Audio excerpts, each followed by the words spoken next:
For more on the various manifestos we've seen so far being launched, we're now joined by Dr. Kuhle Zwakala from the Peninsula University of Technology, and he is a political party brand analyst. He joins us via our video link.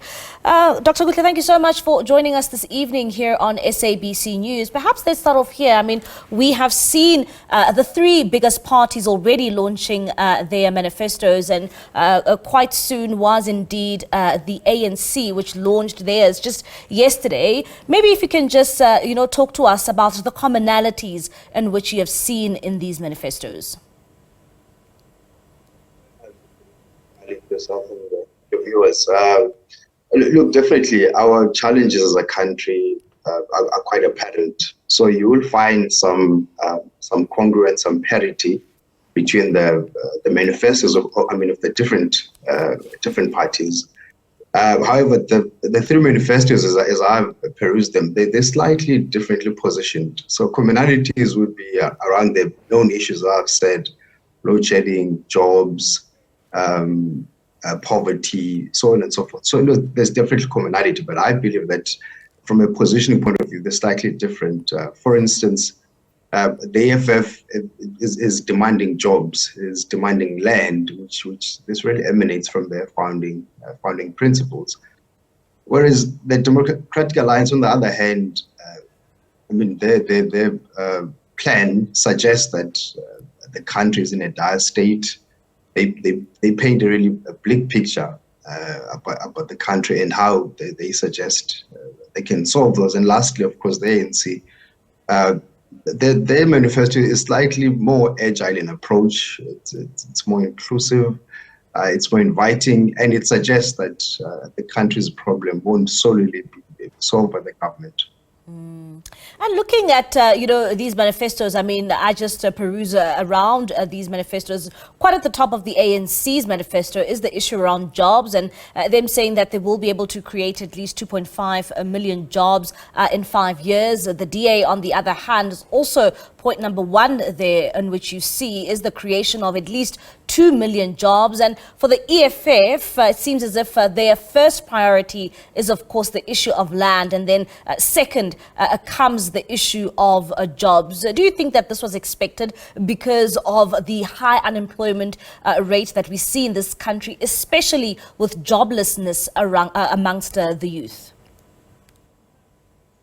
Yeah, it was to be expected, especially based on the different ideologies of the three different parties.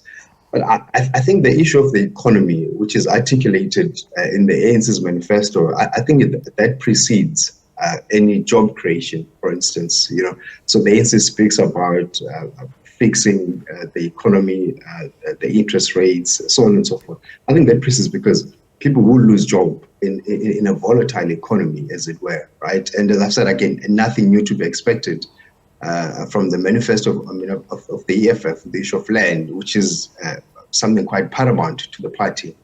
And I think they really make a good point that I think any further discussion can be had after the issue of land has been addressed. And I think that they make a compelling point in that regard, because you're not going to decrease unemployment or take people out of the poverty and the squalor that they live in if people are confined. I'm talking about residential land now. People are confined to small spaces. People don't get land to farm. People don't get land to do businesses, so on and so forth. So I think that's a paramount, and they're very deliberate about it. And I don't think it's a pillar that the EFF will compromise. The DA, look, they've got, as we now know, they've been caught wanting about the issue of so-called cadre deployment, something that is articulated as an objective in their manifesto.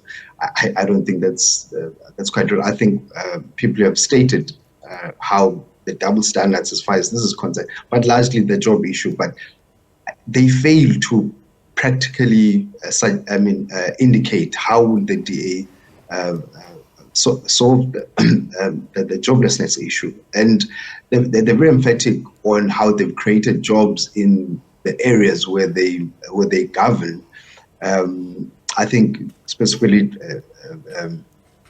talking about the Western Cape, I think there's an argument to be made there again, because Stats SA has released that they have quite well the province that creates the most jobs out of the other provinces. And when it comes to dealing with the crisis around load shedding in this country, I mean, leading up to these elections, we're always told that the issue of load shedding will always be used as some sort of electioneering tool. And we have also seen this come out of the likes of the DA's manifesto, as well as the EFF, saying that they will end load shedding and they will prioritize load shedding. Was this bound to be used as an electioneering tool, especially when it comes to throwing jabs at the current ruling party? But that was to be expected. It is, I think we all know the consequences of load shedding. And I think the ANC is really trying to be smart around it as far as the manifesto is concerned. They somewhat suggest that, look, there's been 9-10 wasted years of state capture and corruption, which is directly attributed, as some have argued, to load shedding. So the consequences of those 9-10 wasted years would be what would have been led to load shedding. And I think they have taken accountability to that. But I think the ANC just suggests that this is something, the 10 years is something South Africans should just write off. However, it was unfortunately one of their employees that oversaw state capture, which led to the mess of the country is in today. So look, they have conceded, but unfortunately, it was an ANC president that was at the helm during those 9-10 wasted years. So I think it was to be expected, Mali, that it would be a point to make, especially from opposition parties. But I think again the ANC is very quick to concede where they've made errors. And looking as well as these different manifestos, and I mean, you also pointed out quite early in this interview that as much as they have commonalities, at the same time they are quite different. Where do you say that these manifestos can be quite unique to certain voters and who they appeal to? And when it comes to the issues around, how completely different these manifestos are, what is your take on that? Yeah, first of all, I think the EFF manifesto is quite comprehensive, and they do suggest action plans. What would be different about the EFF, again, as we said earlier on, they're unapologetic about the issue of land redistribution, redistribution without compensation. That is an objective that you will not find in the DA, for instance, because the DA is against the issue of land redistribution without compensation. So that's what's unique about the DA. The ANC manifesto, what I found, they're really interested in the global economy. That is a priority of the African economy and the global economy and the stability. That is not articulated in any of the other two manifestos. And then the DA, really, I think two things that I picked up from the DA. They're talking about the issue of educating children from the ages of 4, and they spoke about, again, but they spoke about the issue of the abolishment of cadre deployment. And I think, colleagues in the sector have articulated how this was somewhat hypocritical, because they themselves deploy their own, they entrust their own to implement policy. Yeah.